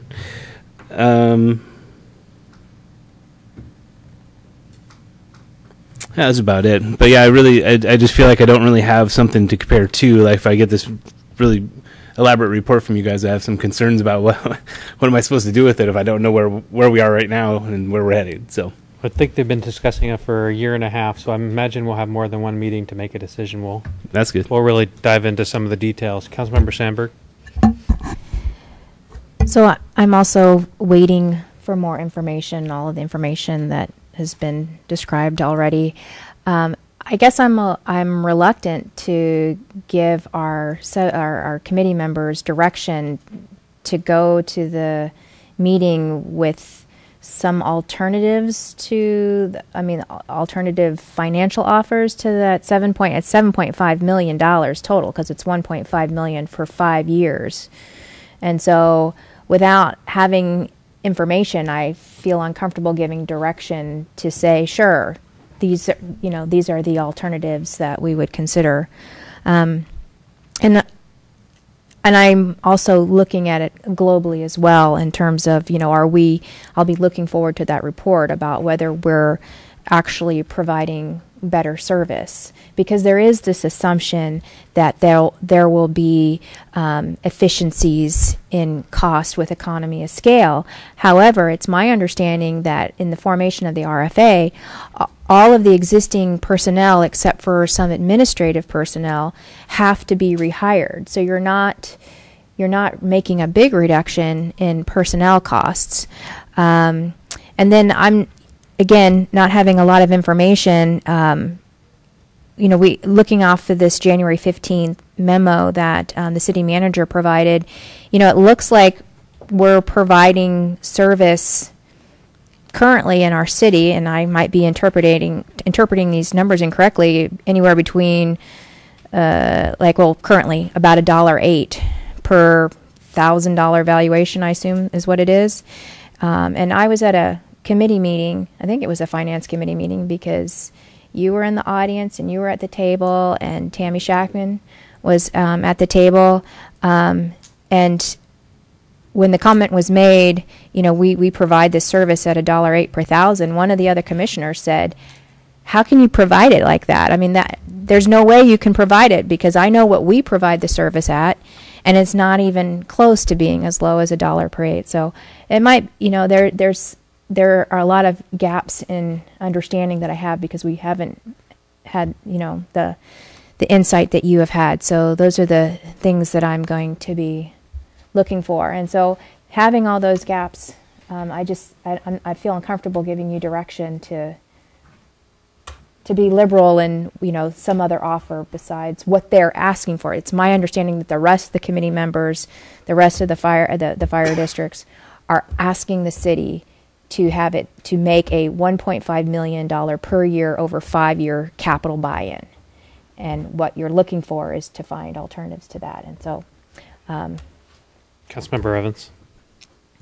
Okay, so what we certainly can go back to the committee and says is that we've had this discussion with the council, the entire council now. They're aware in general of these numbers that we are. And that what I'm hearing is the council is saying, we want to get that report and look at it, but we also want an analysis done of our existing operations and things. So that's, and I think we can say that the council is open to this solution or other solutions, whatever is the best for our citizens. So it's not that we're closing it off, but we need that, the full council needs that full report. We need some report from our own staff, and we can communicate that back to the full committee and say, you know, we want to get this information, and then we're willing to continue the talks and see where we go. If that's kind of what I'm hearing from the council. Yeah. Okay. Last Andy. Oh, I have a question. Wasn't there somebody from the audience who wanted to speak to us about? He did, and he left. Oh, okay. That's my understanding. Yeah. Gentleman spoke first. I can't. Rick Stanton. Oh, okay. And Mayor, just so the public knows, those that are here and those that may be listening elsewhere, those RFA meetings will be advertised on our website. They'll be dated, the dates that I just mentioned will be on there, and the public's invited to attend those meetings. So they're listed on our website. So I notice there might be some people in the audience who are interested in this RFA discussion. Do we have, can we? I'm looking Hugh in the eye, and he's not looking at me. Is there anybody in the audience who hasn't spoken already that wants to? Tris, I'll be the one to handle that. Thank you Well, I for was helping me asking you. outrun the meeting. No, I was asking you Okay, if there was. you've had your time. Appreciate it. Thank you. I've spoken for 10 seconds. Hugh, are you interested in addressing council this evening on this matter? I'm currently on duty for the city of Bothell. I don't believe it would be appropriate for me to do that. So thank you very much for the opportunity. I appreciate it. Is there anybody else who is not currently on duty that might want to address the council on this matter this evening? Whether you're on city staff or not. Okay. So, on the RFA? On the RFA. Please. As a citizen of the city of Bothell and knowing the fire service, I believe this RFA is a good thing for our community. I think there's some questions that need to be answered, some structure needs to happen. From what I'm hearing there is I think there'd be some good citizen oversight would be good too. Maybe citizen oversight committee. I wasn't clear if there is one in this process or not. Like from my personal, is that question answered? The question is there a citizen oversight committee in place? And if, and then the other thing is that you know, this all aside, I think we'll have better service with an RFA. We'll have better training facilities. We'll have the ability to provide a better service to the community, spread the load out across a multitude of different communities. I think there's some questions that need to be answered, and when you first look at it, it becomes overwhelming, daunting with how big a project this is. When you get down to the end of it, I think that by allowing departments to train together from around the area, to communicate together and restructure themselves to be more lean and more efficient, I think you'll have a better product at the end. Great. That's all I want to say. So, Tom, did you get maybe not exactly what you wanted, but we had a discussion? No, I think I have a lot. I just want everybody to know that's watching this that we really care about the public service. We have a lot of pride in our police department. We have a lot of pride in our fire department, and we want to make both the best that we can possibly make those. And that's our foremost thought in this process. I spent 30-some years in the fire service. I've seen it when we started out making $10 an hour and working a lot of hours to it being the profession that it is now, and it's a very honorable profession, one of the last ones that are out there. I care a great deal about the citizens. I care a great deal about the fire service.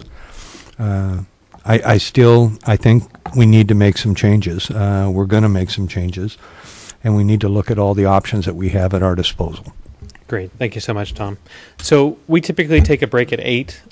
We all had the opportunity during the executive session, actually, to grab a break and a bite. I'd like to see that we could just press through. Is everybody in agreement on that? So the next item on the agenda will be Wayne Golf Course, and then actually we have council committee reports after that, if we have any this evening.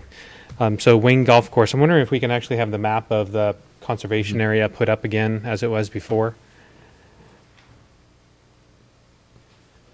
Great, I appreciate that. So we had the opportunity to hear from, I think, at least 6 people tonight. We heard from a few people last week, and I'm sure we've had the opportunity to speak to others in the community as well. And what we've received as of 7 to 10 days ago, I don't know exactly, but it was a right of first offer with a notification from the Richards family that they were open to receiving an offer on the front 9. And that includes here for the listening audience and who also would hopefully see this online online or on TV, that yellow dashed area, as well as I would call that a pink line, which contains the current clubhouse as well as the parking area and a portion of a few holes, but I think half of hole 18, I believe. And I'm not as familiar to know what that other hole is there. But that, 3, thank you. That dashed area is actually what City of Bothell bought in the 90s for around $900,000. And the whole section there, as well as the highlighted red or pink, is approximately 50 acres. From my understanding, it's around 46 acres that is in the conservation easement, which Bothell currently owns. And so the kind of the conversation that we'll have this evening would be, as we consider, do we want to put an offer in as the city? Do we want to do a model somewhat like we've done very successfully at North Creek Forest to get behind a private group who's worked extremely hard to find grants and over years been able to put pieces together to purchase the property? Another option is to find a user, somewhat like McMenamins, that may be interested in coming and operating the front 9. So I've visited, as well as a couple other council members and the city manager, gone down to Oregon and visited some of their facilities. They actually like the idea of the 9-hole golf course, turning it into a par 3, which potentially could get it to 18 holes, because golf has changed. A lot of folks like to go for a couple hours during maybe a lunch break, get a couple holes in, and apparently that's their model. I'll let Councilmember Lamb, of course, speak to this far more in detail, because he's actually a good golfer and gets under 100, unlike me. But hopefully we can open the discussion, talk about, do we want to look, and you did as well. You mentioned you're a wonderful golfer, but you mentioned another group potentially to me at some point that might be able to come in and do this. So let's have an open discussion, see what can potentially happen with the offer that's before us this evening. So, Councilmember Lamb. Thanks, Mayor. And Councilmember Agnew, for the record, is a much better golfer than I and both of us. So looking at, I'm just going to use a pointer on this. So the actual area of the conservation easement here is what's been outlined, and that is being, to be clear, is my understanding is that's being offered along with which we own the development rights to this. We don't own the fee property. We don't have to maintain it, but we own the right to any development there. So that will always be maintained, whether whomever the owner is, as open space. It can never be developed. The part that can be developed is this 4 acre of relating to the offer that's been submitted to the city, is this 4 acre parcel over here, which does not abut the river. And I understand that there is interest in the community, and I think it would be, I mean, my feeling is that 4 acres is critical in so much as it relates to this other broader conservation easement, to this bigger area here. I think this is important because of how it relates to this. I'm not sure environmentally or aesthetically that this portion is that significant, other than that without it, I don't know how you keep it as a golf course or have it as a recreational facility. And so I think in considering it, we shouldn't just think of that, the 4 acres that is really developable in isolation. I think we need to think of it as part of the entire parcel of the front 9 and think about that. And to that end, I think there's a lot of different ways that this property can continue on as being an active public recreation space. Right now, it's been run by a good family in Bothell for many, many years. It's been a golf course since the 1920s. It has a great history and tradition in our city. Personally, as you know, my preference would be, if it can be saved as a golf course, to see it continue as a golf course. That's because it's open to the public. It allows people to come out to it. I'd like to see it done in a way that is more environmentally responsible. And I think there's a lot of great new golf courses that are being built that are like that. So I think that while we do have an offer in front of us from the Richards family, I think what's more important is to enter into a dialogue with that family about what's going to happen to the Front Nine property, and really to say, look, while we will, if you require it absolutely of us to make an offer, we'll work with private citizens and the state and the county and see how much money we can scrape together to do this. But honestly, I think our best solution is to try to find a partner to continue to run this, because as the mayor indicated, we still own the development rights to the big chunk of it. And what really is special about it is, I think, the visual relief that people have talked about, the environmental quality, but also the fact that people can go out and use it. And that would be the real loss if that area, that pink area, is developed into housing, is that most likely this would just be a opens, even if, without a rezone, if it was just built as houses right now, that would just kind of turn into a green belt that they wouldn't have to maintain. Now, environmentally, ironically, that might actually be a better for the river if people were just kind of kept away from it and it was made to be totally wild. But I'm kind of nostalgic for the golf course. I'm kind of nostalgic for the fact that there's been a golf course here in our community for so many years, and it's been I've played that golf course with my kids. It's a neat part of our community. It's part of our history.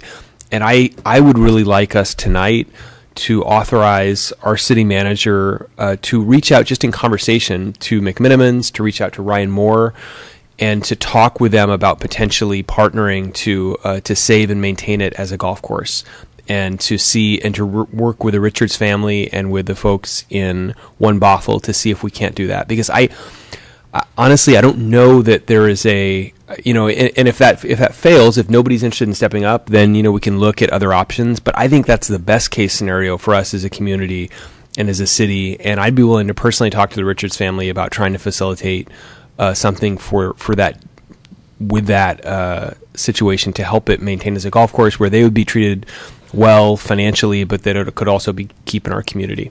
That's kind of my thought on how we should move forward. Tom? Councilmember Agnew? I would agree with that. If we can get dialogue going between the Richards and the city and the One Bothell, I think that would be the appropriate avenue. I'm actually curious if we can add one thing onto that. A rezone was underway. Apparently that got delayed. I don't know. They didn't delay it. I think staff delayed it. Is that right? Or did they delay it?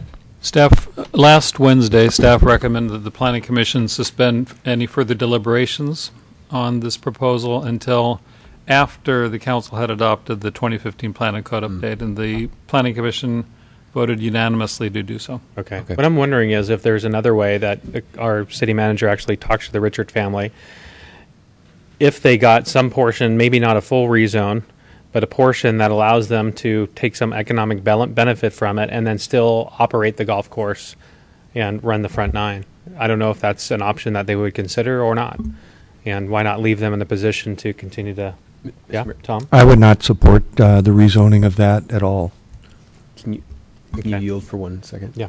So just to clarify, Bill, for those who may be uninitiated in the process, what that means, as I understand what you just said, is that it won't be, the rezone would not be considered this year. Is that correct? That's correct. Okay, so it wouldn't be. So just so people who aren't familiar with that process, the action that the Planning Commission is recommending is that they not take any further action on that this year. Is that right? That's true. They could resume their deliberations. Okay. Late summer or fall, but because we only do one adoption a year, that's effectively exactly it means right.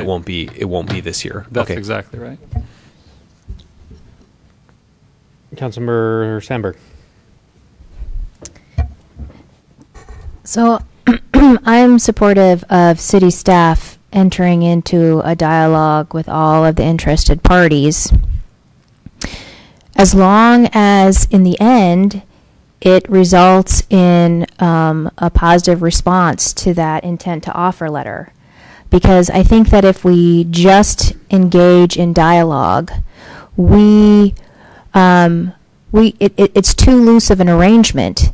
And once that 45 days expires, the Richards family can choose to say, thank you for the dialogue, but we're going to go elsewhere. And so I'm all in support of increasing communication amongst all the stakeholders. That is what the presenters today from One Bothell, I think, asked for. But I think we have to well, not have to. I would like the city to make an offer, informed by conversation with the current owner, informed by a property appraisal, and make them an offer. And if it has to be contingent on securing funding, that is the property owner's right to refuse in the end. But at least we're making the offer. And I think in terms of the city participating in this communicative atmosphere, I think it is really important that we send a representative, a representative from staff, to Olympia this Friday to engage in that conversation with the stakeholders who set up the meeting. Stakeholders have been invited to that meeting so that we can show the city's support in preserving this asset. So I do not want us to just enter into a dialogue. I want us to make an offer at the end of the 45-day period. And to say that there's no money is realistic at this point in time, but there is the possibility when we work with all the stakeholders and we engage the community organization that is really willing to put forward the effort, just like North Creek Forest did, maybe then money won't become an issue. But if we let this offer expire, I feel like we run the real risk of losing the opportunity to have the city preserve this property. Thank you. Councilmember Ram. So this is the second go around at doing this. We did this with the back nine, and now we're going on with the front nine. And you know, the first time I heard about this, it said, "Well, you have 45 days." Well, I've never seen a city buy a box of pencils in 45 days. I mean, everything takes a lot of time. So when I look at that agreement, when I heard about it the first time, it was almost kind of it was almost laughable. Like, well, what when they wrote that, what did they think we were going to do? Just, we got a closet full of money back here. We'll just go and have somebody count it for 45 days and give it to the property. I mean, we don't have the capability of doing that in such short notice. But with that said, though, I want to glue a city staff member to the back of One Bothell and have them go to every meeting that they have scheduled. There's been plenty of meetings. You know, I sat down with members of One Bothell, and I was really shocked. Well, I was impressed actually with how much ground they've covered in such a little amount of time, and communicating with our state representatives. And I don't even think I could do it that as fast as they've been doing it. And I've been in politics for almost 4 years now, but we're not at the table, and that was the part that actually, you know, I was pretty kind of upset about in a way at first, but then I realized that they wanted us there, but we just weren't there. And I thought, because at first it was like, well, why haven't you talked to us?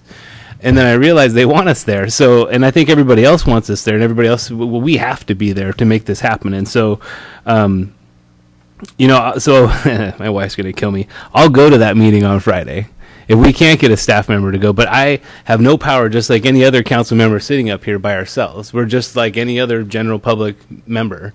But a staff member actually has some knowledge about what they can or cannot do. So I just kind of want to throw that out there. It's like bringing your neighbor if you bring me. But I'll go. I mean, if you need a Bothell representative. So, but I do want to talk about, too, that we've been talking about the front nine here. And the front nine by itself really is pretty much under control. I mean, we have a conservation easement over that whole yellow area, so no matter whatever happens there, that's never going to get built. But what I'd like to see happen is, let's talk, if the property owner is willing to talk to us, I'd like to talk about the whole thing, the front, the back nine, and the little purple area that they're talking about selling or building on now. I don't know why we wouldn't, because then we have a connectivity between the front nine, the back nine, and Blythe Park, and I think that would be by itself just an absolute gem regionally to have that kind of native area or natural area in one piece. And I was trying to frantically look up all the funding sources that I know of, and I'll write the grant. for PSAR funds. I don't think I can, but I can't.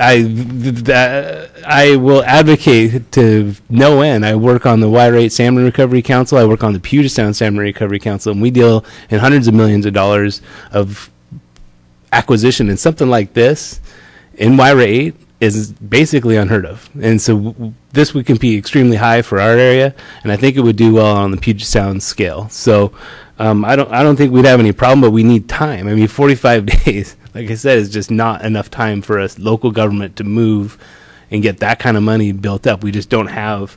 I mean, we have a reserve, but that's just in case we have sewer main blow up on us, and we got to go down there and repair it immediately. And we have to keep that money in a reserve, so we can't use it for acquisition. So, and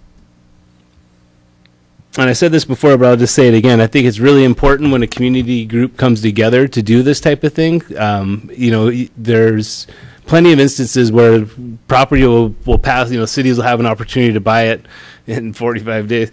But, if you have a community group that's interested in it, that's what we need to really get it going, because we can't just interact with the property owners independently. At least, I mean, we have to budget for it. It'd take us 7 years just to get it on the plan and get it financed, to actually go after it. But and when there's a time-sensitive situation like this, we can't operate alone. So it's really great that we have a community group that's interested in doing it, and I think anybody else that is ever interested in doing something like this, feel free to reach out to your neighbors, because look what it can do. It gets us talking about it and gets us moving on it. So do let me know about Friday pretty soon. It's coming around the corner. And then, city manager, if you could let me know if you find a staff member that probably work a lot better than me going down there, I'll be willing to go. Thank you. Councilmember Evans. Thank you. In the discussions with the owners, staff discussions with them, and just talking what the options may be, I guess one of the first questions that I would like to ask, can that 45-day period be extended? And for what, like we said, the more time we have, the better off we're going to be. So that would be one of the first questions I would ask them. But I do support the discussions. I'm not ready to commit to buying this today because I have no money budgeted for this. I love park property. I wish we had it all over the city, but I love the fire department and the police department and the streets and all those other things that we're working with. So as a city, I don't want to give a false impression right now to the public that we're going to write a check out tomorrow and buy this property, because we just don't have it. And I think you've heard some of the discussions tonight. With that said, I'm certainly willing to work with whoever to help facilitate the acquisition of this property. I can tell you that I'm a little concerned because of the overlay of the conservation easement. Some of the things that were suggested that could be this property used for, I don't believe that's the case. This is going to be a passive use. There isn't going to be off-road bicycles out there. I don't believe there aren't going to be playgrounds. There aren't going to be fields, because that is not permitted in a conservation easement area with the ones that I've worked with in the past. So we just need to be a little realistic of what this use can be. I certainly want to see what we can do to preserve it. We definitely need help from the outside. We don't have the funding. We need more time. So if that can be all part of the discussion, I'm certainly interested in seeing how we can proceed on this. And with that, we also have other park needs throughout the city, as you all know. We have a park right down the street there, Bothell Landing, with a minimum $10 million price tag on it, that we don't have funding for that either. So there's a lot of things we have to look at. So I'm not willing to say today I'm going to come up with the money to buy that, but I certainly want to discuss what the options are and how that can be looked at or considered in the future. So I'd be happy to throw my hat in the ring any way I can, too. Great, thank you. So we've all had the opportunity to speak on this matter. City Manager, it sounds like there is a consensus. Just before you speak, does anybody else want to speak again on this matter and open up for another round of conversation? I had asked the council earlier to give direction to city manager to appoint a staff member to attend the February 13 a meeting in Olympia, and so I would like to have council agree to that. I'll respond to that. Because that is what That is one of the ways that Bothell can be at the table, and that's what all these other agencies, the potential source of funding is looking for, is for Bothell to be at the table. And if we do not have a staff member, if we do not direct That's not the magical staff, route to the end. if we don't, Not as if then we're it not talking gives to our an legislators impression. on a regular basis. It gives an impression to the members of the audience that we're not interested, we're not genuinely interested in the conversation. So I'm asking that we have a staff representative to be at the table this Friday. Thank you. Councilmember Lamb. So I fully appreciate that that's the impression that Councilmember Sandberg wants to give to the audience, that the rest of the council members aren't interested in that, and that impression is false. I had a great opportunity to speak yesterday with Senator McAuliffe. We talked for probably about a half an hour on this project, specifically on these ideas, and had a really meaningful exchange of what the state can do, how it can intersect with the community, how it can intersect with the Richards family and others to preserve this land. I think that's meaningful. I've sat on this council for over 10 years, and I've never honestly heard another council member direct or seek to direct in an individual meeting a staff member in the way that you've done tonight. And I think it's inappropriate. And I think it has nothing to do with a meaningful protection of this land and everything to do with trying to give the public an impression of something that isn't true. So I'd like I to think respond. I think everybody on this council is very committed. Well, he called my actions inappropriate. I feel like I should be able to respond to that. Why don't This you is guys an have a private opportunity. conversation right after the meeting? We're going to progress an on. And opportunity I'd be happy to sit down with you off dais and talk about it. So, our city manager Stowe, you've heard consensus on council up here. We are asking you to approach the Richards family and also pursue other ideas. You've heard conversations of, obviously the conservation easement in place. You received the letter. You're very familiar with the situation, the interested parties. We mentioned McMinimans as well as somebody else. Ryan Moore. I can't remember his name. You also heard concerns from council members that we represent the whole city, including Snohomish County, and the Proposition 1 that went forward and failed, and knowing that our citizenry right now has concerns regarding increasing taxes to go pursue parks. So maybe we can look into other opportunities like the North Creek Forest model. So we leave that in your care and your trust, and as I've seen for many years, you've done an extremely good job at representing in that manner. So thank you. Moving on to the next item on the agenda is a council committee reports. Mayor. Does anybody have any council committee reports? Just real quick, I just want to say that I wanted to answer that yes, I think we should literally attach a staff member to that project. If there's one available. I don't know if there is or not. I just wanted to emphasize, I already said glue to, but I'm serious. We need to be at the table with that group. So we are at the table. I've Rosemary McAuliffe. We shop at the same QFC. We see her in the community. I know Louis Moscoso well. I know Rob Dombrowski. Met with him last week. So we are engaged in the conversation. And if we're present at the meeting or not present, doesn't mean that we as a city are not having that conversation. So, would you like to do a council committee report? I don't have a council committee report. Councilmember Sandberg, any council committee reports? No, but I'll give you one next week after I go to my first meeting of Suburban Cities Public Issues Committee meeting tomorrow night. Should be fun. Thank you. Councilmember Agnew, you spoke on the RFA, but any other reports? Anyone else? No. City manager, any report this evening? Nothing this evening, Mayor. Okay. Is there a motion to adjourn? So moved. All in favor say aye. Aye. Any opposed? We are adjourned.